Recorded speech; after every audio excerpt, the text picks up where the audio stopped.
and welcome to a special edition of the Bells and Whistles show, a 1 hour and a half one, in association with Reginald's Reg 31 and Safer Training Solution. It's your host Nando, and on my right side here, it's my right hand man, is Jermaine. Good evening, people. So Jermaine, we've got a live game tonight, Southampton and Bournemouth. What's going on? It's currently Southampton 0, Bournemouth 1, and it's a goal from a set piece from Nathan Ackley for header. So we'll keep you up to date with that score, and among other scores, Genoa play Cagliari tonight. But let's get straight to it, Jermaine. So there's been a lot of news in the boxing world this week. So we'll start off with the big one. Katie Taylor is moving up in weight, and she challenges Christina Linda Duo. Do you know how to pronounce that? Linda, do I don't know how you pronounce that. Yeah, it's a bit of a tongue tie. Well, it's a big fight, isn't it? On November 2nd in Manchester. Me and you, we actually discussed this before, that what's left for her is to move up in weight, and she's actually doing it. And it's a big move to move up at least one weight class. It's for the WBO super lightweight title. Do you know much about her opponent? No, I don't really know much. I haven't really looked up this opponent, but they believe probably that she's got a good chance of becoming a champion in another weight class. So that's probably the reason why they've taken this fight. I'm a bit disappointed that she's not had a rematch with Daphne. I forgot her name. The fighter she's actually said that she's gonna, if she wins this, she's gonna set up the rematch with her. Yeah, I probably would like to have immediate rematch, but it isn't to be. I thought she lost that fight, to be honest, and I thought she should have set the score straight and gave her a rematch and just finished her off once and for all. Yeah, I agree. But you know what? Same old Eddie Hearn. You know how I feel about that guy. He puts on a great show, but once again, sneaky tactics from Mr. Hearn himself. So the press conference was disrupted by her opponent's manager. Basically said, how is it possible that Katie Taylor has a rematch clause if she loses this fight, but my fighter doesn't have the same one in the contract? This is the same thing that Dillian Whyte was accusing Eddie Hearn when they offered him, 3-4 million to fight AJ. AJ got the rematch, but Dillian didn't in the clause. What do you think of that? That's his favourite, isn't it? He's cash cows. You got to think about it. AJ is a golden boy of matchroom boxing, and she's a golden girl of matchroom boxing. Those are champions. Those are his champions. Those are his main fighters. So he's gonna try and protect them as much as possible, wrap them up in cotton wool, and get them the fights where they're gonna get their money's worth. And there's gonna chance that they're gonna get rematches and actually keep hold of these titles. But it makes me laugh. Basically, her manager was complaining about this. He did it in the same fashion, kind of like the same way Chisora did it, but live on Sky while they were doing the press conference. But you have a choice, don't you? Like, you either put it in the contract, I'm not signing. She's the champion. It's Katie Taylor that's going after her title. She should have like the final say. Yeah, it's true. If you're a champion and you think that if you might lose this fight, you want a rematch clause, and what you say should go. With a champion, you dictate to how things are met, but they haven't, and I believe they probably just paid a lot of money to have this fight, and they've really thought about it towards the end that they might lose this fight and they might want a rematch clause, but by then it's too late. They took the money already. Only time will tell what's going to happen with this fight. It should be a good night of boxing, because the same night Joshua Buatsi is fighting the title eliminator against Blake Caparello, and the winner will go and get a title shot at the WBC. I'm going to interrupt you. It's 2-0. Southampton 0, Bournemouth 2. They just scored. Who scored, Jermaine? Harry Wilson scored a second goal for Bournemouth. Great attack. I think I don't know if it's Bertrand or a little link up, not Bertrand. Little link up down the left hand side for Bournemouth, and it's pulled back and middle of the goal, centre goal. Harry Wilson stuck it in bottom corner. Great finish and a great move. He's a great talent, that Harry Wilson. So, are you shocked that Klopp didn't call him back for the Liverpool squad? Yeah, I am a bit, because I thought, especially after the season he had last season for Derby, that he'd get called up. And he's probably the sort of player that in the midfield that Liverpool are missing. That creative spark, good at set pieces as well. They kind of missed that because Liverpool's midfield is a bit, all the players are a bit the same. You've got like Sir Henderson, Wijnaldum, and Keita. They're all quite the same sort of players, similar players. So I thought he might have got his crack at it, but it wasn't to be. Maybe, you never know, next season he'll get his chance. If he's playing all season the way he is right now, I'm sure Klopp wouldn't look past him anyway. But as I was saying, that same night on 2nd November in Manchester, on the undercard of the Katie Taylor, Joshua Buatsi is going to fight for the eliminator for the WBC title. Do you think it's too soon if he gets a title shot at the WBC against the dangerous Bivol? You know what? The thing with Eddie Hearn, he has been looking after Joshua Buatsi very well. He's been putting him in fight so that he hasn't been troubled too much. I would like them fight a bit more at British level, domestic level. So maybe fight someone like a Yard, someone like Callum Johnson, Craig Richards. There's a lot of light heavyweight fighters he could have fought before going up to that world level. But they believe that the time is now. So good luck to them. But yeah, I'm a bit surprised. But I hope it doesn't go wrong like it did for Anthony Yard a couple of weeks back. Do you think he should give the rematch to that Ford? I would like him to give them a rematch to Ford. I thought it was a very good fight. I thought up until the 7th round, Ford was in a fight and he was doing quite well. And obviously you've seen replays that it was a low blow when he caught him. But I believe that Buatsi would have got him out there later on in the fight. But yeah, maybe another fight like that, maybe with 3 more rounds. Maybe if he fought Ford again, it would have been a good fight to have. You would have given him a bit more rounds to get the ring rust off before he did fight at a major world level. Same night, one last dance, Crowler. What better way to do it in Manchester? Yeah, he's had a great career if you think about it. After coming back from that serious injury, being a head injury, I think he was in a coma or something like that. But he was to come back and become a world champion and fight in front of your home fans. And he's had some big fights. He's had fights with Linares twice and Lomachenko.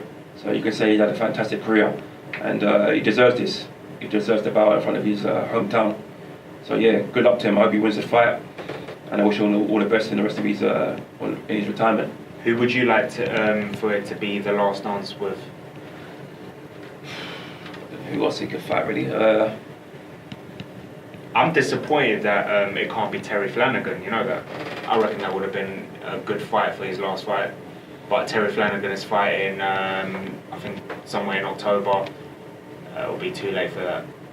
Yeah, and another thing as well. I think about it. Terry Flanagan doesn't really want to lose a fight.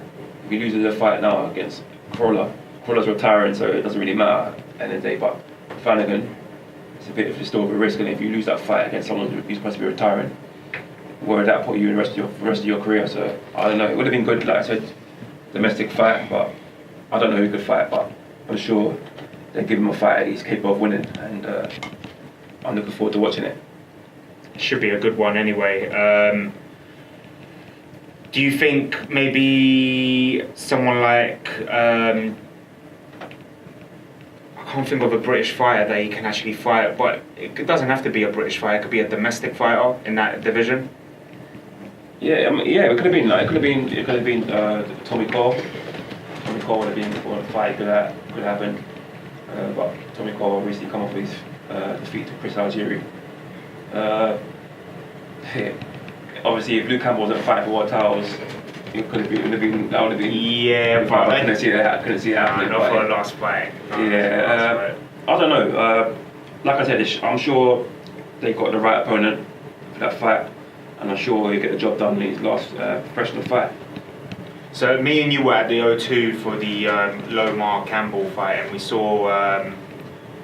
It ended the controversial decision because obviously he was on his knees and he got hit in the ribs, and that was the Charlie Edwards Martinez fight. Now Eddie Hearn has revealed that the rematch might happen in November 30th in the Monaco show. Would you like to see that rematch? Yeah, I thought that fight was going well. It was a good fight. Very, very tough opponent for Charlie Edwards. They were saying that he was up on two judges' scorecards. I don't know about that, but I don't know about that. But for me, he looked like he was hurt. The guy had quick hands.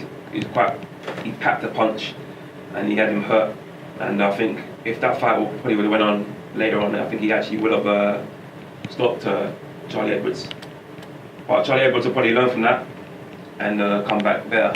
And I'm sure, hopefully, this time he can get the job done either on points or he can knock him out himself. So a fighter that you like is fighting Saturday, and that's former world champion Peter Kid Chocolate Quillen.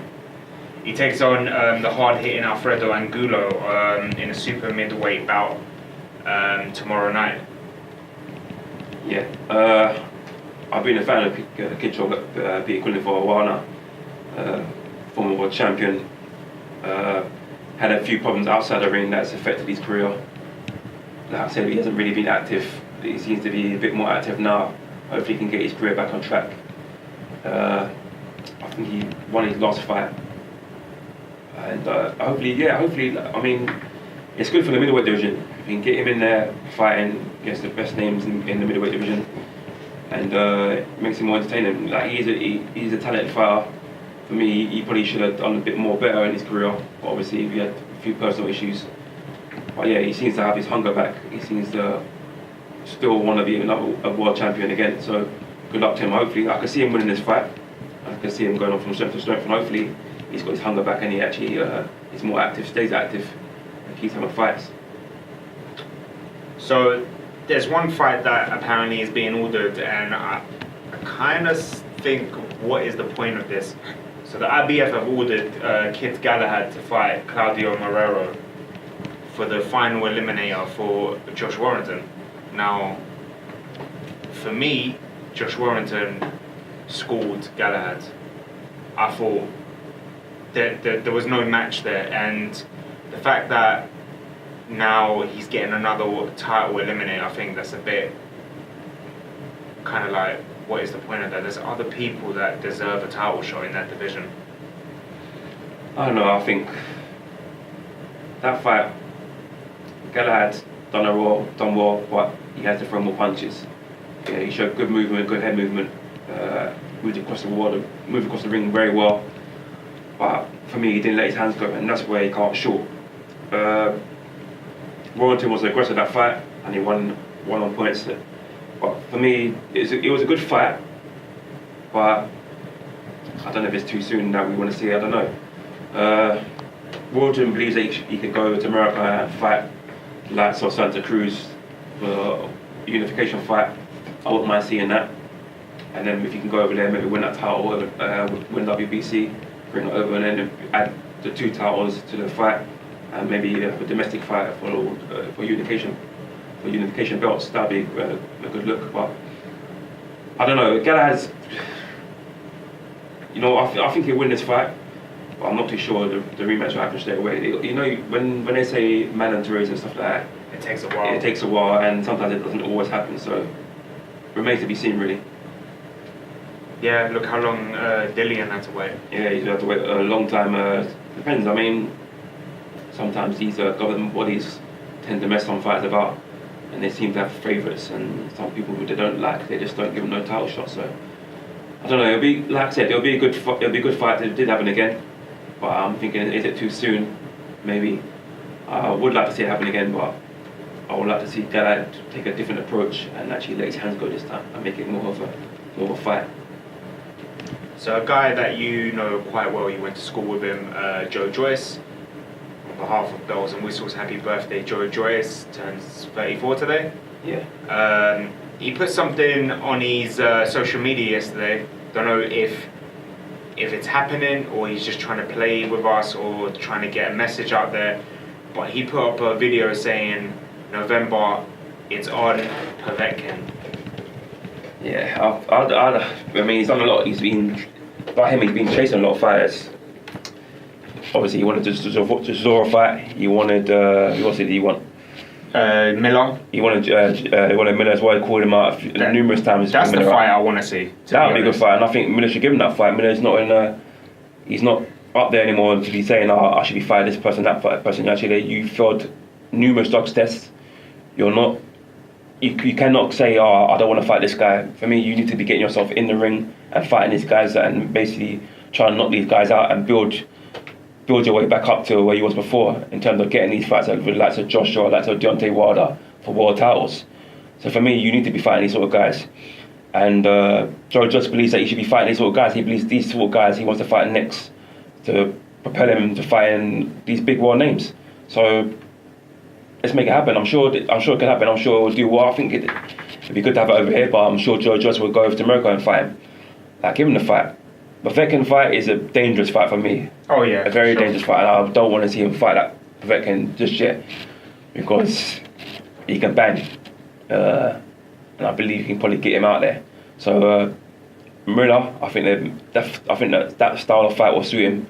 If he can beat Miller, then maybe fight Povetkin. But for me, I think Povetkin is the more danger man. So just try to avoid him and then get this Miller fight. I think Miller should give him the fight. The reason why I want Miller as well is I want Miller to get to bring Joe out of his shell. Mm-hmm. Like, how many opponents have trash talked to Joe and he stayed calm? But I think the way Miller is, he's a bit OTT. I think if anyone, you see an aggressive side to Joe, and maybe in the press conference, this is the guy that maybe might do it. Yeah, he's got that. He knows how to get under people's skin. He's done it with Joshua recently when he's in a press conference. You know how to wind him up. And I believe he could do that with Joe Joyce. I think the press conference will be interesting. I want to see what Joe's manager has to say, because he always gets under the skin of his opponents every time without fail. He'll probably do more talking than Joe. Joe's always been a quiet guy. So I believe if the fight did happen, you'll probably see his manager talking more than him. But it'll be a good press conference. I'm sure as the fight gets closer and closer, boiling point will happen and you'll see a few cracks. And I think you'll see a few guys coming out their shell for that one, definitely. So I'd like to see it happen. Maybe the O2, who knows? I mean, that'd be great. It'd be good if it happens at O2. Hopefully Frank Warren can make it happen. That would be great. So there's been a couple of fights that Eddie Hearn said he wants to make for the undercard for the AJ Ruiz fight. Start with one of them, Scott Quigg versus John O'Carroll. Yeah, I mean, Scott Quigg has gone downhill, hasn't it? Ever since that Frampton fight. Yeah. He's not. He's obviously gone to America. He's fighting. He boxes out of California now. But he's hardly had any fights because every time he announces one, he gets injured again. Yeah, so his career's kind of gone downhill since that fight. Maybe this fight might get him back up there in terms of the broadcast being on Sky. Eddie Hearn seems to like John O'Carroll. Seems to get him in these quite big fights on these decent cards. Yeah. So maybe that would be a good fight, but I don't know if Scott Quigg can stay injury free. I think he'll beat O'Carroll. I think he beats O'Carroll. Yeah, I agree with that. Another one is obviously trying to get over the drug issues and clear his name. Maybe Dillian White will be on the undercard, and that would be huge. Yeah, I mean, obviously we heard that he could be fighting on the card in Saudi Arabia for Anthony Joshua. I'm not too sure how Dillian will make of that, or he being on the undercard. He probably won't want to be in that, but I'm just sure he wants to box. I'm just sure he wants to fight. He wants to stay active. He always said that he wants to stay active, and these guys are just trying to keep him out of the ring, which is a shame. I think they need to clear that up. I think a fight date needs to be announced, and I think he needs to get back in the ring and do what he does best. And they don't want to get ring rust. You don't want to be out the ring too long. You want to stay active, just in case that opportunity does come when you can get a world title shot. So yeah, hopefully he does fight again this year, because obviously he said he wanted to fight again this year. Hopefully Eddie Hearn makes that happen and he fights on the undercard. If it's on the undercard, so be it. That'd still be great. Since his last fight till November, kind of seems like shorter periods compared to his other fights where he's gone like 7-8 months without fighting. I don't. It's as if he never left. It's as if this ban never existed. So I don't think they should look at a smaller caliber of an opponent. I think he should be a big name. Do you agree? Yeah, I mean, he wants to fight big names. That's what, like he says, any man can get. He wants to fight big names. He doesn't duck and dive. Like obviously you've seen recently, he could have took the easiest step and not fought someone like Rivas, but he fought Rivas. He's fought Povetkin. Yeah. He's fought Parker. He's fought all these big names, all these names outside the champions, and he's dealt with them. So for me, yeah, and if you want to see a good Dillian Whyte fight, he needs to be fighting the best. So yeah, I don't know who else out there he can possibly fight. I would love him to fight Pulev, but Pulev is waiting for the winner of Ruiz Joshua because he's the mandatory for the IBF title. Yeah, they've been saying that for a while now. Yeah. Yeah, Pulev will be a decent fight. I think the age will tell though. I think he'll get knocked out. I've seen him a few times, Pulev, and he's slow. I think if Dillian moves around the ring a bit better than usual, he'll get him out there. No doubt about it. But if we can give him rounds, then I'm sure that would be very beneficial. So yeah, definitely that would be a good fight. Yeah, but like I said, just a big name, maybe in the top 10 not champions. I want to see him fight. And then next year, he needs to get his world title shot. It needs to be. If it's not against, it has to happen. If it's not against Wilder, he should fight the winner of Joshua Ruiz or whoever he's got belts. He should get a title shot next year. No, for sure. The other one is because obviously Joe Joyce is trying to get the fight with Povetkin, but Eddie Hearn wants to make Hunter versus Povetkin. Now you know Hunter called him out after being on the undercard for the Haney fight. Yeah. What do you think of that? Well, Hunter seems that he wants to fight the best. He's come out. He was close to fight Andy Joshua instead of Ruiz. He probably wishes he took that fight. I don't know what happened there, but he believes that he wants to fight the best. So for me, yeah, it's a step up. Obviously, being a cruiserweight, fighting someone like that, Povetkin, who's got power, he can bang, it's dangerous. But I believe it'll be a good fight. But I think Povetkin will win. I agree. Don't get me wrong, he looks good technically, Michael Hunter. He doesn't seem like he can bang hard. He looks too small for the heavyweight division. He still kind of a little bit looks like a cruiserweight. When I saw him against that Croatian, I was thinking, this guy looks tiny compared to this guy. It's not easy coming from the cruiserweight division and going into the heavyweight. You know, some people succeeded a bit. David Haye, Bellew did it against Haye. Obviously, then went back down to cruiserweight. I don't think there will ever be a better person than Holyfield, an amazing cruiserweight, and then maybe even better heavyweight. Yeah. I don't know. I think he's a small guy. I can't see him really making much waves in the heavyweight division. I can't see anyone right now in the top 8 him beating. I think he will struggle against Dave Allen. That's how. Nah, I don't think. It's not that bad. He's not that bad. I don't believe he'll struggle against Dave Allen. For me, Dave Allen doesn't seem like a heavyweight boxer. He's not big enough. But that's where the fight might be good. They're both the same size. But I believe Dave Allen's defensive skills is not great. He walks into a lot of punches. Hunter's open as well. If you saw that fight, he's open, but he can also bang as well. And I think it'll be a good fight. Like I said, he needs tests. He does need tests. He needs to fight decent opponents in the heavyweight division because I believe he's not been tested yet. But I think he'll win that fight. But there's a lot of fights out there that are quite dangerous for him. Like I said, it's going to be hard for him to be able to compete with these big names. So yeah, like I said, but all the best to him. Hopefully, like I said, it's good to see cruiserweights come up and fight these heavyweights because it gives the division a bit more spice. No, I agree. Tonight as well is Ultimate Boxer 5 live on BT Sport.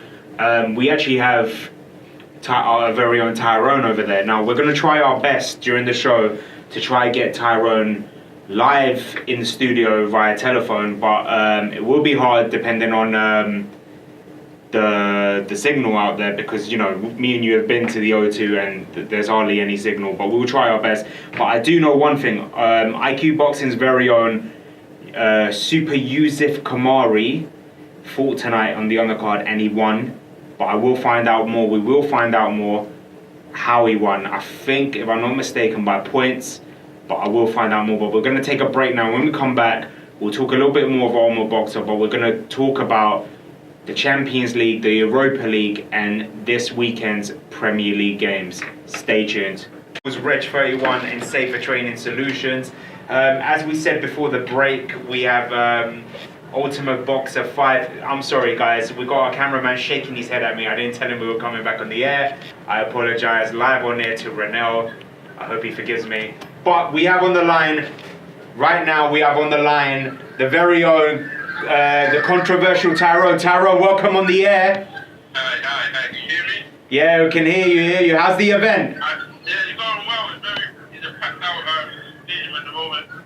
Watching Lewis and Tyrone. Lewis is the fan favourite, but Tyrone is actually given a good fight. On the third round and last round at the moment. And yeah, Lewis seems to be open, but I think Tyrone needs throwing like a good jump to the head, land on the face. So for me, Tyrone won this, but we're waiting for the judges' opinion to the scorecard. So far, I've seen two other fights. The Kingsley fight where he got knocked out in the first round. He seemed to be a crowd favourite as well. So at the moment, just waiting for a decision between Lewis and Sean at the moment. Okay, and have you seen any big names in the building? I saw Spencer, a friendly co-host from previous. Oh, Spencer Fearon, yeah? Yeah. Said hello. Saw Super Youseff. In fact, I'm speaking to the main man right now. He wanted to buy as well. Other than that, I haven't seen anyone else. Wait, did you say Super Youseff Khourmari is with you right now? Yeah. Put him on the line. Okay, one second. Yo. Ladies and gentlemen, we got Super Youseff Khourmari on the line, live on radio, on Bells and Whistles Sports, sorry. The excitement. Youseff, I heard you won. Yeah, man, I won the fight, man. Got the CPO in the third round. Tough to win, so I had to get him out of there, man, because he was really having a go. Fantastic. What's next for you, Youseff? I know it's too early to even think about your next fight, but do you have any idea? Yeah, I'm out again on November the 30th for the vacant English title, so... Oh, that's amazing news. Say that again? That's amazing news. Yeah. Straight back to on Monday. Any idea who the next victim is? We don't believe in the vacant title. Is there a venue for that? Location? You're cool? You're cool? Brilliant. So 30th of November, you're cool. Fantastic, we'll be there. Bells and Whistle Sport will be there. Congratulations to Super Youseff Khourmari on his victory tonight, and we'll get you in the studio soon, champ. Thank you guys, man. We'll speak to you soon. Take care. Guys, that was Super Youseff Khourmari on the line, and you heard it. He's going to fight for the vacant English title live at your call on the 30th of November. I think it's November. Yeah, 30th of November. If I'm not mistaken, it's the same night that another guy that came on our show before, Yassi Boy, he's fighting that same night. So we're going to have two IQ boxers on stablemates on the same card. Yeah. I will be there, as always. Another one of the fighters fighting for English title. Fantastic. We were there when K Prosper won the English super lightweight title. You can see that on our YouTube at Bells and Whistle Sport. While you're at it, take your phones out, go on Instagram, follow us, Bells and Whistle Sport. How about Twitter, Bell Sport, and Facebook, Bells and Whistles. Come on, guys, show us the love. But let's go to football, Jermaine. Obviously, it's been a big week in the Champions League and Europa League. I left crying, you left happy. So let's start off with Inter Milan. So we were, me and you were at Stamford Bridge, and I was very confident. I was like, yeah, we're gonna beat Slavia Prague. In my head, I thought I was being not too realistic. I thought Lukaku hat-trick, and they 1-1. And Inter had to score in the 93rd minute, and what made it worse was there was a bust up. Lukaku and Brozovic in the dressing room. It's not going well for Conte right now, is it? Like in terms of his players. Yeah, it doesn't seem to be. It doesn't seem to, some people don't like Lukaku at the moment. It seems everything's getting blamed on him. Or if it's not him, they're blaming him racially, or they're making his teammates fight against him. You know what? It's a disappointing result from Inter Milan. I thought with you they will win that match, especially being at home. I thought they would have won the game comfortably, but it just shows you that how tough these groups are. I did say to you at the start of the tournament that they would get out of the group. I still believe they will get out of the group. I still believe they finish alongside Barcelona, but they haven't made it tough. They made it easy for themselves. I think Lukaku should have buried that chance towards the end. Oh yeah, in front of goal. Straight down the middle of the goalkeeper. I think he should have either side the goal and it was the winner. But I still believe it's still early. Give him time. I still believe he will score goals there. I just believe if he can get back to the old Lukaku that showed prolific form for West Brom and Everton, I'm sure Inter Milan will have a top striker there. Apparently, it's crazy. They're talking about that Real Madrid are actually willing to let Jovic go in January on loan, and Inter are going for him. Yeah, well, you know what? The way things are going at Real Madrid, I won't be surprised. I mean, he can't get in the team. Zidane's always favoured Benzema. Even when Benzema wasn't on form, when he's struggling for form, he always selected him. So for me, I'm not surprised. I thought that they should still give him a chance, because that's probably what they need. They're not winning a lot of matches. They're scoring goals, but you know, like Benzema missed a lot of chances, especially against PSG midweek. He missed a lot of chances, and maybe Jovic wouldn't have missed those sort of chances. He's good in the air, for a guy who's not that really tall, and he's good with both feet. So for me, yeah, I think maybe Zidane needs to start looking at changes and seeing ways he can win more matches. At the moment, Real Madrid defensively are poor as well. The way they played midweek was terrible. They defended very bad, and there seems to be some sort of friction going on between the players, because before the game started, I don't know if you saw the clip when Varane went to pass over the flag, the Real Madrid flag to Bell. Bell looked amused, didn't want to take it, then took it, then gave it to Carvajal. He didn't seem like he really wanted it. He held it, but you know, you can see in the team photo that there's this the team's just broken. It's a broken team. It's not very. They're not together team, and you can see it on the pitch where they're playing. Scores, you can see the games they're losing. It's poor. It's not good enough. They're winning games. The games they're winning by a narrow margin. They're saying that Zidane might not even make it till January, and Mourinho is actually favourite to take over him. Second favourite is former Juve manager Allegri. Yeah, I'm not surprised about that either. I'm not surprised that he might be leaving, or they might even want to get rid of him. I said, I don't know if you guys, if you follow us on YouTube, Bells and Whistles, you'll see some of my videos, all our videos from the past. When we first started, you'll see a video we put up with talking about Zidane when he first got reappointed as the Real Madrid manager, and I said he shouldn't go back. I said his legacy will be ruined, and a guy who's won 4 European Cups, you can't get any better than that. For me, you achieve all you can at the club, and there's no reason why you should go back. But he believes he can still go there, do a job. Maybe financially they gave him a lot of money, and that's the reason why he's gone back there. But for me, this Real Madrid team is now coming towards an end. They've achieved all they can. I do not believe he can take them any further than they already are. I agree. I actually totally agree with that. Unless they give him loads of money to spend in January and he buys some top players, he's not going to last. But the thing is, then you get Mourinho. What can he do any different with this squad anyway? For me, stick with Zidane. Give him another season after that. But you're risking maybe him not reaching top 4 the way he's going on. But who knows? Who knows? The other big one was Napoli beat Liverpool 2-0. Now, the Napoli goalkeeper saved Napoli, because Liverpool had a lot of chances. A lot, especially Mane. Was a penalty. A lot of people were saying it wasn't. He knew what he was doing. He stuck his leg out. He got the contact. It was a penalty. He was smart about it.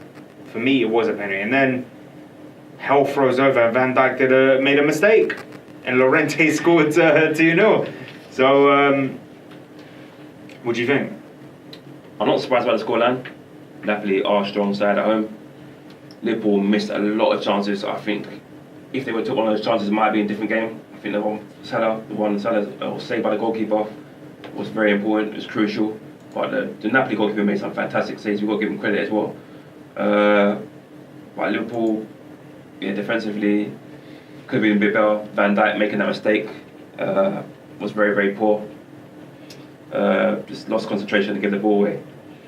But sorry to break you, I think at St Mary's there's been a penalty to Southampton. It's been awarded, I think. I'm just going through it now. It seems like, I don't know who this guy is here. It's Che Adams. Was running down the wing. Cuts inside, is in the penalty box and is taken out by Lewis Cook. And it's a penalty to Southampton at St Mary's, and they've got a chance to get back into the game. Let's see what happens here. Is it VAR time or is it actual penalty, Jermaine? Referee seems to be very convinced as a penalty. He stopped it, but I think they still might be checking the VAR. But for me, it's a clumsy tackle and it's a penalty for me. While we wait for that penalty, let's talk about Chelsea-Valencia. We were there. I wasn't shocked that Valencia scored, but I was shocked that Chelsea didn't manage to even score. I had 2-3-1.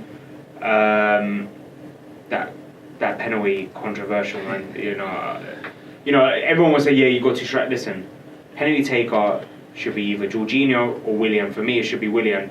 2-1. Who just scored that? So it's Ward-Prowse. Ward-Prowse has got Southampton back in the game to score the penalty. So yeah, game on at St Mary's. So Jermaine, what did you think of the Valencia game? Yeah, disappointed from Chelsea. Very disappointed from Chelsea. I thought they defended well up until when we made a change and took off Zuma. I thought that's crucial. And the injury to Mason Mount was very, very crucial. I thought Mason Mount is the one to make Chelsea kind of tick. He's a more offensive player, very good on the ball. And I think they lost a bit of attacking impetus when he got injured. Very, very, very bad tackle from Coquelin. Could have broke his leg. Could have broke his leg in that tackle. That was very, really bad. Very, very that bad. Was really bad. I could see him being out for a lengthy time. But I wish him a speedy recovery. But no, just Chelsea, very, very poor going forward. You would agree with me here. Aspilicueta had a really bad game again. Listen, it's not even just a bad game. He's having a bad game every game. The guy is not a right back. The guy looks constantly tired. Listen, he either goes centre back or he needs to hit the bench, man. And the mistake that Lampard made at the beginning of the season was to keep him as his captain. Yeah, I agree with that. Once you make someone a captain, it's very hard for them to be dropped. He's the first name on the team sheet, so yeah, I'm a bit surprised by that. But yeah, going back to the game, Chelsea, I think they were poor. Barkley, I don't know why he took the penny. I looked at you when he actually went up to take the penny. He actually took it out of William's hands. Took out his hand and was adamant that he was going to take the penny. What I'm really bemused by is that he probably didn't even have a touch before he came on. He came on. I can't remember me having a touch in the game. Yeah. So to come on and take a penny without even getting into the game is crazy. The penny was awful. There's no excuse in that penny. You got to hit the target at least. To clear the bar there was poor. For me, you had about 3 or 4 penny takers who could have took that penny for Chelsea. In Jorginho himself, Willian and Olivier Giroud, and even Tammy Abraham. So there's a lot of players who could have took that penny, who should have took that penny, but didn't. And I think Barkley is made it hard for himself now. And I don't know if he's gone against Lampard's orders or something like that, but I don't know. No, Lampard actually turned around after the game and said, he's my number 1 penalty taker. Wow. Maybe that's right then, because we obviously Chelsea haven't had a penalty since in Lampard's time in charge of Chelsea. It's the first time they've had a penalty since Super Cup final. Yeah. So we don't really know who's his main penalty taker. But for a person like Barkley who's never took a penalty for Chelsea, it's still strange. You had people score penalties for Chelsea. That's a Giroud, that's a Willian, and Jorginho. So for me, I'm just confused by that. But It's the manager's the one who makes the calls, and he's the one who done it. So yeah. So moving on, Fernandinho's debut as a centre back, Man City managed to win 3-0 against Shakhtar Donetsk. Played quite well. Yeah, they probably should have scored more. Yeah. Dominant performance, if you ask me. Very, very dominant. Good hand played well. Took his goal well. Sterling was a constant threat as well. And Jesus' goal took it very well. I think City, you can get that from them. They wanted the reaction, especially coming back from the Norwich game. They wanted the reaction in Europe. This is a competition they want to win. So they actually signalled their intent of going on to win the trophy by making changes, but not making too many changes. And yeah, you know, City, when they get going, they're a different level. And you saw it in the result. For sure. And then Tottenham 2-0 up, ended 2-2, and they got lucky in the last minute. It could have been 3-2 to Olympiacos. Yeah, that game surprised me. I actually thought Tottenham would win by like 3-1 or even 4-2. Yeah. Obviously going 2-0 up is very disappointing. To let a lead slip like that, especially away from home, is quite poor. They had chances of what they should have took. Then they had a chance where he should have buried. So no, they missed a lot of chances. They'll be kicking themselves about that. Yeah. But I'm sure they get out of that group. Once they get back to White Hart Lane, I'm sure they'll beat Olympiacos there as well, and I'm sure they'll beat the other teams they got in the group there. So moving on to the Europa League, your team Arsenal 3-0. How proud was you of Saka? I won't say proud, very impressed. Very impressed. I knew this guy had ability. I watched him in pre-season along with Eddie and Nketiah, and I thought he should be given a chance. I said to a lot of my Arsenal fans, a lot of my friends, that this guy should be given a chance. Him and Reece Nelson and Smith Rowe. So I didn't really see the real point in signing Pepe, because we had young players who probably could have stepped up to the season and made impact. But yeah, I thought the money could have been spent maybe on defensive options. I agree, yeah. But it is what it is now. We've gone out there and we signed Pepe. But for me, this kid, blistering pace, and is an actually a natural left-footed player. For the first time I've seen a natural left-sided player since Mark Overmars for Arsenal. Wow, that's a big statement. I'm not saying he's Mark Overmars, but it's the first time we've had a winger who's got pace, very direct, runs with the ball, gets his head up and looks for the pass, and he's got a good left foot. And he took his goal fantastically to show that composure to cut in. And it's in a stage of the game where it was end-to-end stuff, and I was getting a bit worried. I thought they might, even with 10 men, they look dangerous. They look like they can get equaliser. And it was with Arsenal's defence with David Luiz and Mustafi, about anything's possible. So we hit him on a counter-attack, and he took his goal brilliantly, to cut inside and bend on his left foot, bottom corner, fantastic goal. And he done fantastically well for picking up the passes for Aubameyang as well for the third goal. So yeah, he looks like a real talent. Joe Willett took his goal very well. Smith Rowe played well before he came off. So yeah, I'm very happy with the performance. It showed that we can win away from home. It showed that we can also get a clean sheet. There's been a VAR situation at St Mary's. They're checking if it was a penalty or not to Bournemouth. I don't think it is. A foul by Cedric to Callum Wilson. It's been ruled no penalty, so we're moving on. So Man United, I think it was a disappointing result, 1-0 against Astana. Greenwood though, he looks decent. Ole Gunnar Solskjaer said that he's the best finisher he's ever worked with, even when he's playing days. Big statement? Playing days, I mean,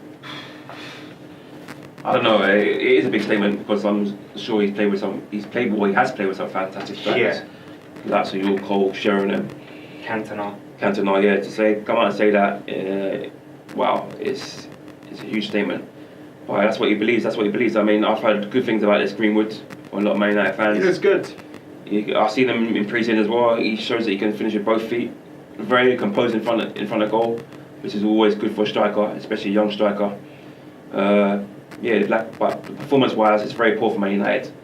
I didn't watch too much of the game. I watched a little bit of the highlights of the game, but I never heard this Astana team. They should be wiping the floor with them, if you ask me, at home. It's disappointing. It's very this is what I can't talk because obviously we lost, but we lost to Valencia. But Astana. Listen, I remember last year when Chelsea won the Europa League and we were winning 1-0 or drawing sometimes 1-1 with teams like that. Mate, I was getting abused. And United, listen, doesn't matter what team you put out, you should be putting 2-3 past these teams. You should be. Yeah, definitely. But you got to think about it, they did make a lot of changes. Maybe that's what affected them. They made a lot of changes. But Paul Scholes, and I agree with him for once, Paul Scholes turned around this week and said, we all knew Lukaku was leaving. The mistake that United did was they left it too late, but they didn't replace him. Even if they could have got Llorente for free, or they could have got a 34-year-old Mandzukic, it doesn't matter. You replace him.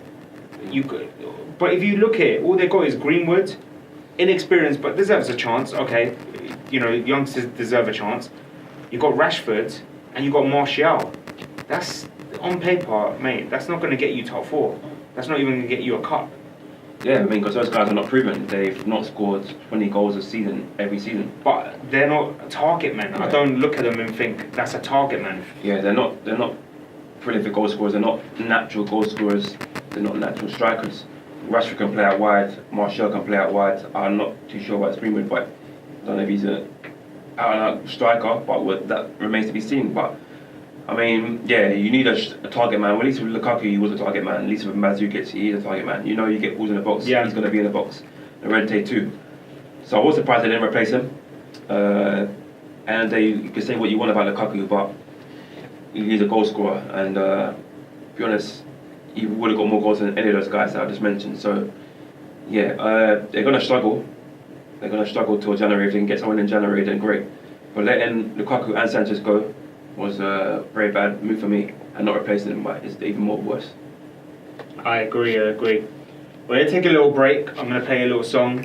We'll come back. We're going to go through the games this weekend, give a little prediction as well, and a few rumours. To the Bells and Whistles show in association Originals, Reg 31 and Safer Training Solution. It's your boy Nando, and we're here with Jermaine. Jermaine, what's going on with Southampton, Bournemouth? It's still 2-1 to Bournemouth, 68 minutes played, getting a bit feisty as well. I think it's Cedric was having a fight with was it Rico? Yeah. Yeah, but yeah, the players broke up before anything escalated. But yeah, Southampton's slowly getting back into the game. Look like they could be pushing for that equaliser. I want to apologise to everyone about the Dave song. Someone didn't put the clean version on the system, and I'm getting texts from my nan saying, what did he just say? So yeah. But anyway, Premier League games, Jermaine.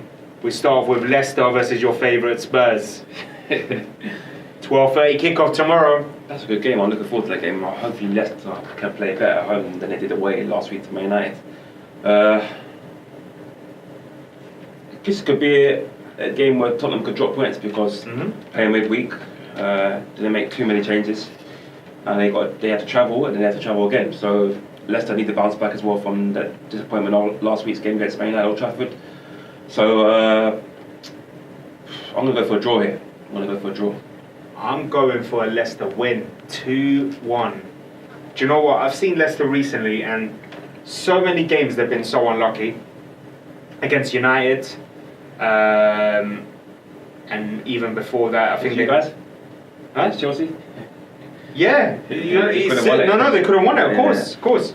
They've been very unlucky. They're playing very well. You see, people underestimate Brendan Rodgers. He is a decent coach. He does play good football. Don't believe the hype. Oh, he went to Celtic. You can win the title. Anyone can win the title there. Look at what he did with Liverpool. He not almost won the title, but look at the way that squad was playing. And look at the way he's making this Leicester team play. Imagine what he can do with this squad if they can add just one or two bit of quality in this squad. Yeah, he gets teams playing, but he also doesn't sign too many great players. He's not really good in the transfer market. That's where his downfall is. An example? Or he signed, who did he sign? Ricky Lambert. He signed another striker. Balotelli? Yeah, Balotelli. So he has signed some players that you're thinking, nah, not for me. But Yeah, no, definitely. It could be a good game tomorrow. I definitely think it's going to be a draw. I'm going to go for a 1-1. 1-1. Okay, so then we've got Everton versus Sheffield United. Do you know what? Sheffield United been playing decent this season. They lost the last game. They lost to Southampton, actually, didn't they? Yeah. So they lost to Southampton. Everton have just been poor, man. How do you see this game going? I'm going to go for Everton win because they're playing at home. I believe they got a performance now that they can actually win in front of fans. Some players need to step up. They made a lot of high-profile signings. These players need to step up and win the game for them. So, yeah, Sheffield United. They've had a good start to the season so far. They've done very well. Got points against teams they probably shouldn't have. So this game for me is going to be a good game, but I'm going to go for Everton to win this game. I believe so as well. I think 2-0 Everton for this one. This is the game that a lot of their players need to turn up, especially the likes of like Sigurdsson, Calvin Lewis. But this is the type of game that he needs to give Moise Keane a chance now. You spend 27 million on a striker, which with add-ons 35 million, you keep leaving him on the bench. Doesn't say a lot, does it? No, I agree. It doesn't say a lot. Yeah, you're the one who made this signing. You believe this kid was going to come and do good things for your club. You have a striker you've had from the ranks. He's not doing the business. He's not scoring the goals. You're struggling for goals. You have to rely on midfielders to score goals. Richarlison, Sigurdsson, Bernard, Iwobi. You're trying to rely too much on these sort of guys, and they're not really goal scorers. So give this guy a chance. They're playing a new league. He's young. I'm sure he's very hungry, and he scores goals. So for me, you can't spend that much money on a player when you put him on the bench, and not without at least giving him a try. If he's out of form, then fair enough. You don't play him. But I'm a bit bemused by the way he's kept him out of the team, and especially at home now, I think you need to go for the game and attack and win this game. I agree. So, the FA Cup rematch, it's Man City versus Watford. Got a couple European games as well, apart from the Premier League. Got the Milan derby. Conte's first Milan derby. You'd be happy to know, Jermaine, AC Milan are the first team in Italian football to have anti-racism squads in the stadium. What that is these people who are undercover police are going to be in the crowd that can officially on-site arrest anyone that is racially abusing a player. Fantastic. Well, that's very well. That's very good for me, AC Milan. Be honest, it should have been done a long time ago, and more clubs should do it. That's good news to hear. I've always slated Serie A for the way they've conducted, the way they've handled racism in football, and it's rife at the moment, especially in that league. So, yeah, I mean, it's about time one club's come out and done this, and hopefully, by leading by example, hopefully other teams can come out and do the same thing. Yeah. And hopefully this will actually help to. It's not going to eradicate racism, but it's hopefully going to stop people from being confident in coming out and making racist abuse and remarks to players at football matches. Do you have a prediction for this game? Because of the way Inter Milan are playing as well, AC Milan haven't been too great. I'm going to go for a draw here. 0-0? 1-1. 1-1. Yeah, 1-1 draw for me. Okay, so Cologne have got promoted last season back to the Bundesliga. They have a big game against Bayern Munich tomorrow. Now, Bayern Munich, for me, they're not the team that they were once, where they were just destroying teams like it was nothing. Last week, surprisingly, they should have lost against Leipzig. They drew 1-1.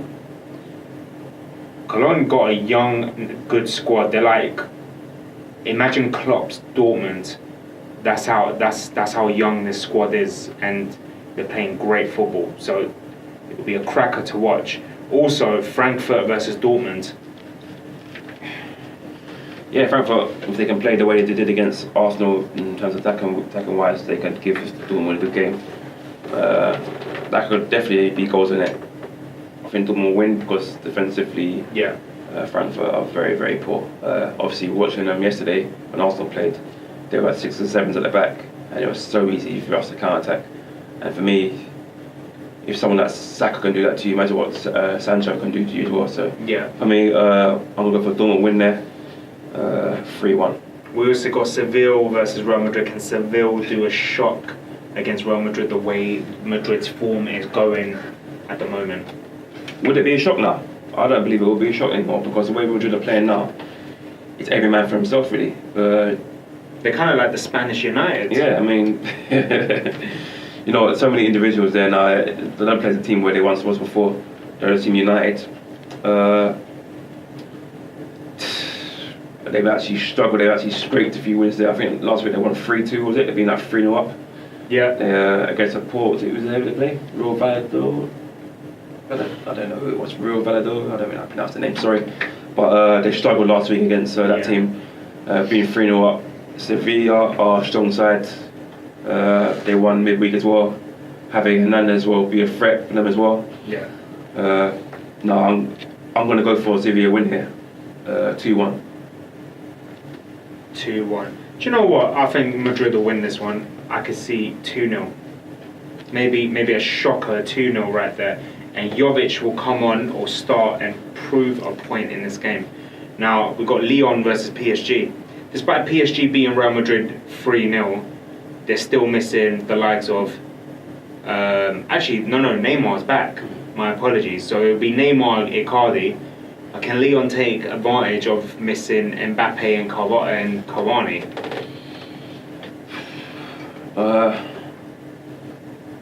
Yeah, they can. In this sort of league, but you know what? They can take advantage, but then again, this league is for me is only those two teams that could probably win the league. So you have to win these sort of games for me because that league is so kind of like one-sided in terms of it's very rare you'll see a mid-table team beat PSG or Lyon. So these sort of games are what matters the most. If Lyon will want to try and maybe compete for the title, they need to win these sort of games. And no better chance now than doing it when PSG don't have the likes of Mbappe and the likes of Cavani. But they still possess players like Neymar after last week's goal. He shows that he can score goals when he needs to. He shows that if he can focus on his football, he's still a top striker.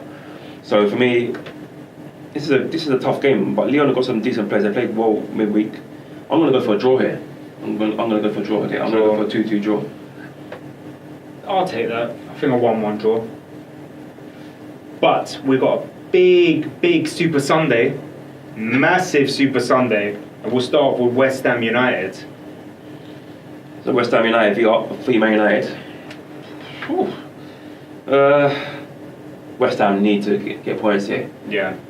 They struggled a bit of late. They're playing at home. They do have a good home record against Man United. Obviously beating them last time they played at Upton Park. They were the last team to beat Man United there. I think they beat United last year at home. Mm-hmm. So yeah, when they're at home, they're a dangerous side. I believe they need to attack very well, get in Man United's face. Don't allow Man United to get into the game. The likes of Rashford and stuff like that. You know what? I'm going to go for West Ham win here. I'm going to go for a 1-0 West Ham win here. I'll go for 2-1 West Ham. 2-1 West Ham. I think defensively, they're not the greatest. I could see United snatching a goal, but I could see West Ham going 2-0 up. So, fingers crossed it happens. I hope Chiz and Tyrone are listening. They're probably not, but hopefully it happens. But then we've got Crystal Palace versus Wolves. Yeah, that's a game for me. Palace have to win. Wolves have been poor this season so far. Yeah. Lost again midweek at home to Braga in the Europa League. I think they lost to you guys last week at home. They struggle, but you never know because they lost games at home. Their away form might improve. Maybe their away form might be better than the home form is this year. They have to get back to winning ways. They have to win this game. but also Palace need to win, so it's like kind of like a 6-pointer. I'm gonna go for Wolves win here. I'm gonna go for Wolves win, just because the attacking players they have at their disposal. Jota, Cotrone, Jimenez, they need to step up now and they need to get an away win. I think Crystal Palace relied too much on Zaha and Benteke and guys like that. So I'm going to go for Wolves win. I agree. I think 2-0 Wolves. I'm going to go for 2-1 Wolves, 2-1. I think Palace will score, but yeah, I don't know who's going to score that goal, but I think they get one. So we got your precious Arsenal against newly promoted and they're back Aston Villa. What do you think? You never know, because you were a little bit confident. Watford.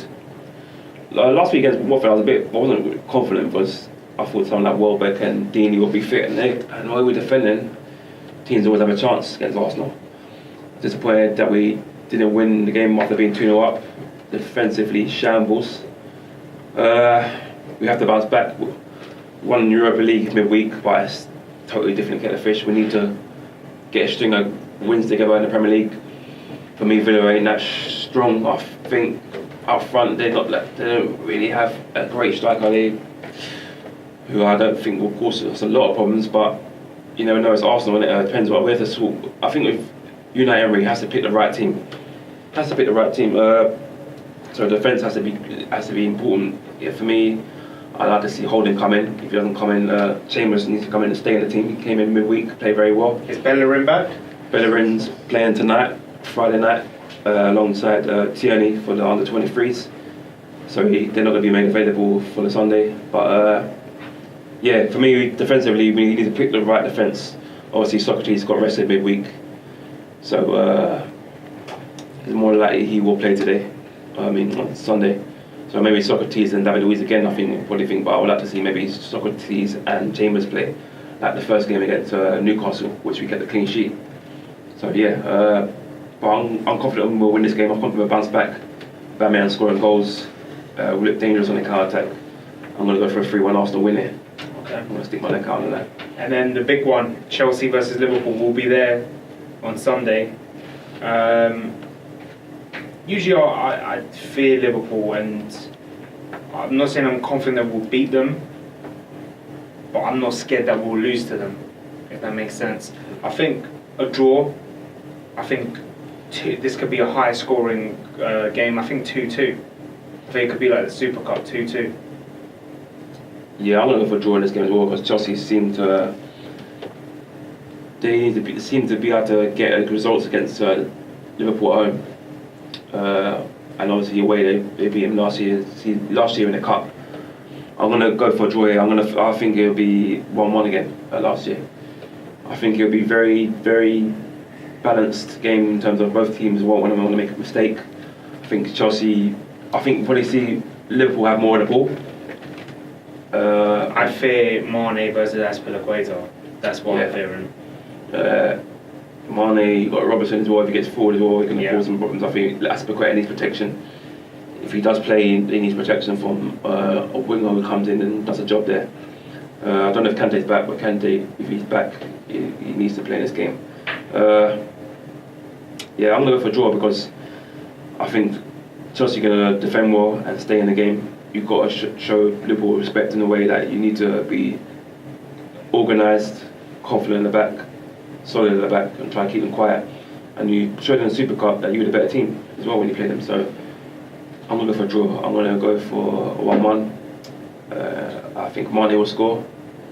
And I think William will score for Chelsea. Mane, William. Hopefully Hudson-Odoi is on the bench for this game. He's back, so hopefully he will come on. He will feature.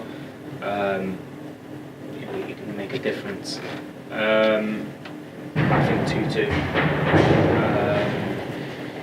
I can't say who will score. I heard Mason Mount's back. I heard he's been past fit.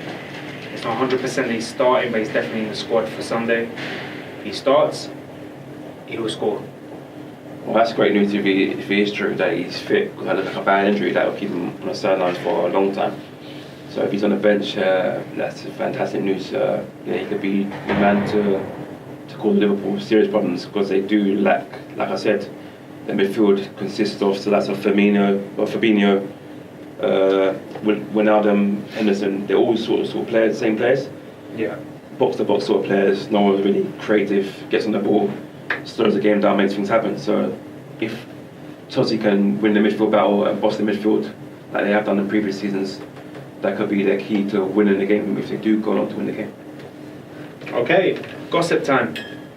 So, Ole Gunnar Solskjaer wants Callum Wilson in January. He also wants to make a bid for James Maddison and Sancho in the summer. I think out of them, Wilson I can see going United. I can see that if they make the right bid. 60 million, I think, 50. Maddison I can actually see going United. Sancho I can't see that happening. I wouldn't be shocked if the likes of someone like, I don't know, Bernardo Silva, Sterling, someone comes in with a massive bid for them. I'm talking about huge. Maybe Sterling, Real Madrid, huge, and then they get Sancho back, Man City. Yeah, but do they need him? I don't think they do. If they get rid of Sane, would it work? Why get rid of Sane? Yeah, obviously he's injured at the moment, but yeah, I don't know. Will Sane go Dortmund? Or is he favours to move to Bayern Munich?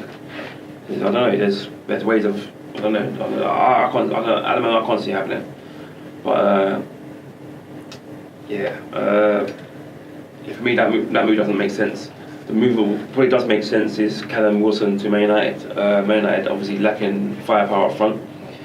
He's a striker who's going to get you a lot of Premier League goals if he's playing for a better team. He's played for Bournemouth for a few seasons now in the Premier League, and he's always scored goals. He's a box player, he gets in the box and he does score goals. He had more competition as well with lots of Rashford and Greenwood. So yeah, that would be a good move as well for him and Man United. So yeah, that's one move I do think. The Maddison one, that all goes down to if they go on to sell Pogba. Yeah, I agree. For me, Maddison's going to cost a lot of money. They will have to somehow get the funds by selling Pogba to be able to get Maddison for me. Okay, David Silva has reportedly said that when his time is up at the end of the season for Manchester City, he will sign for David Beckham's Inter Miami. I don't understand why he would leave. Like, why would they get rid of him? I know he's 33, but he can still do bits for the next 2-3 years. Why get rid of him? Or go back to Spain? Because they got Bernardo Silva, they got some sort of players and everything. Yeah, he can do a job in that. But he's, apart from winning the Champions League, he's won everything, and he needs to win over here. Maybe he feels like he needs a new challenge, and he feels he can go over there and get paid a lot of money. So, yeah. They'll get Cavani as well next season. Yeah, I mean, for me, like I said, he's won a lot of things there for Man City. He's a legend there. He probably fancies a new challenge, new life. It makes sense in a way to go, but yeah, for me, he's a top player, and it will be a big blow for Man City because even if he comes off the bench, he makes things happen. So yeah. Now this has sparked a big controversial story in Spain. The dispute over 28-year-old France World Cup winner Antoine Griezmann's 107 million transfer from Atletico to Barcelona. You know, originally they wanted 170? Yeah, I think so, 170. Yeah. It could lead just to the Catalan club playing just one game behind closed doors. That's it.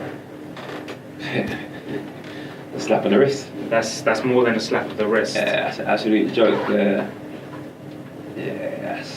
That's nuts. That's poor. That is. That's actually poor. That's corruption there for me. Yeah. If you ask me, that's definitely corruption. Like I said, they have the favourites in it. A lot of people from Madrid have come out and said that La Liga favours Barcelona, and you can see why with stuff like this. It's actually laughable. Yeah, for me, just pay a conversation. Just pay a conversation and think. But for me, why did Atletico Madrid allow it to happen? So they got themselves to blame as well. It's crazy as well. Yeah, they should never allowed. You're sending your best player at the end of the day, and you should make sure you get your money up front, or at least a big sum of your money at pace. So for them not to, for them to feel like they've just been kind of robbed of a player for a little fee, it's quite silly if you ask me. It's quite stupid,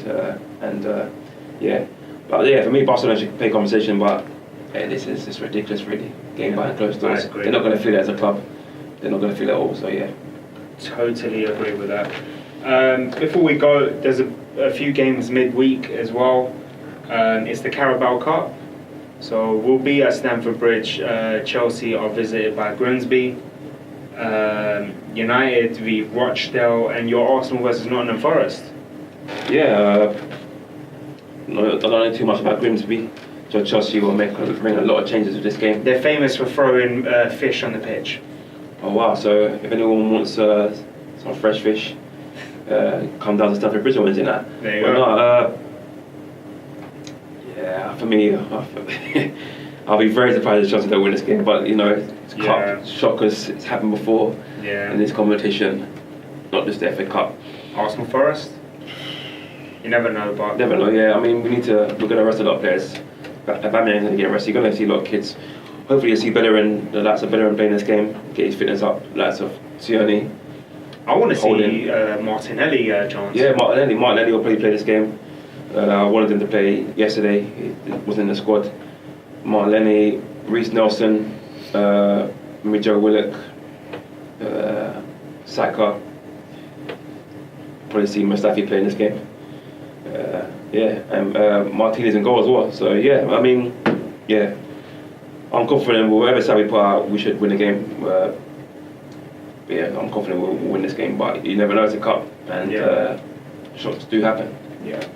And there's some Serie A action as well.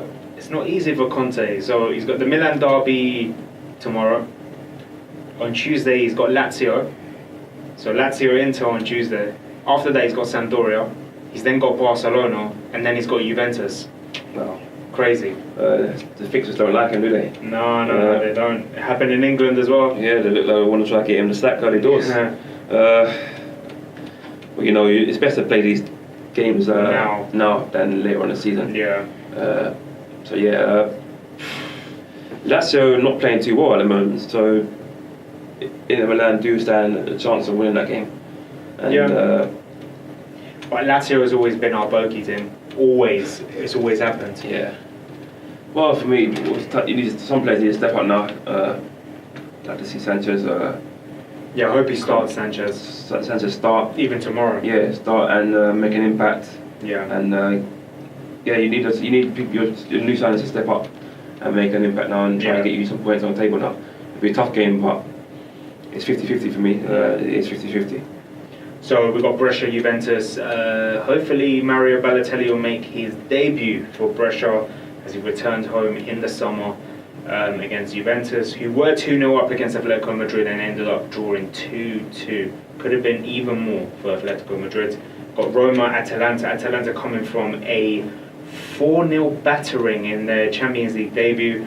Roma coming from an Europa League win, 4-0. Got Fiorentina v Sampdoria as well.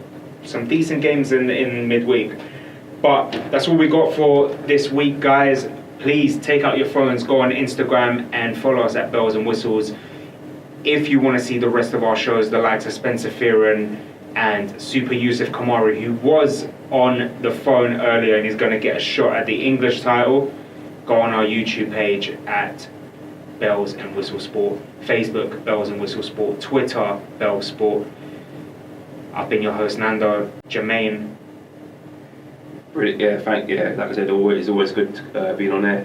And like Nando says, tune in also to our Instagram. You're going to see a lot of feeds coming from the Ulma Box of 5 with our very own Tyrone, the controversial Tyrone. Is going to be the truth teller. Yeah, the truth teller is going to be doing live stories and photos. So just check out that. You're going to see maybe some interviews as well on our YouTube page, Bells and Whistles. So like and subscribe if you can. Tune in next week at 9 p.m. where we could have a special guests, or we'll have the controversial Tyrone and Cheers back in the studio. This is the Bells and Whistles Sports Show. Goodbye.